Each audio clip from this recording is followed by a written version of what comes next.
Plus de 3200 policiers et 1000 autres agents déployés dans la ville sainte.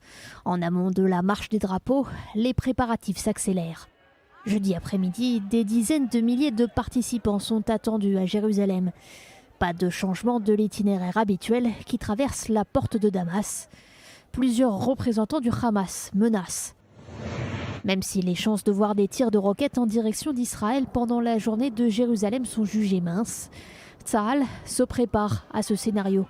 Des attaques venues potentiellement de la frontière nord, du sud du Liban ou du territoire syrien. Par précaution, une batterie de dômes de fer est désormais déployée dans la région de Jérusalem. De son côté, le département d'État américain appelle à la retenue. Nous croyons au droit des individus à s'exprimer et à le faire pacifiquement. Ce que je répète, c'est que nous exhortons toutes les parties à maintenir le calme, à faire preuve de retenue et à s'abstenir d'actions, de rhétorique ou d'activités susceptibles d'aggraver les tensions. Participation annoncée, celle des ministres Itamar Ben-Gvir et Bezalel Smotrich, qui devraient se joindre au cortège de la marche des drapeaux ce jeudi. Plusieurs ministres et députés de la coalition auraient demandé le feu vert pour monter sur le mont du Temple plus tôt dans la matinée.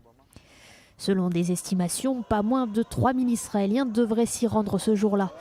Des activistes préviennent qu'ils arriveront avec des drapeaux israéliens, malgré l'interdit.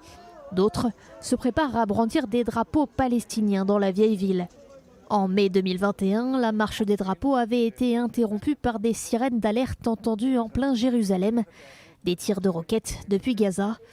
Israël n'avait pas tardé à déclencher l'opération Gardien du mur, le début de 11 jours d'une violente confrontation.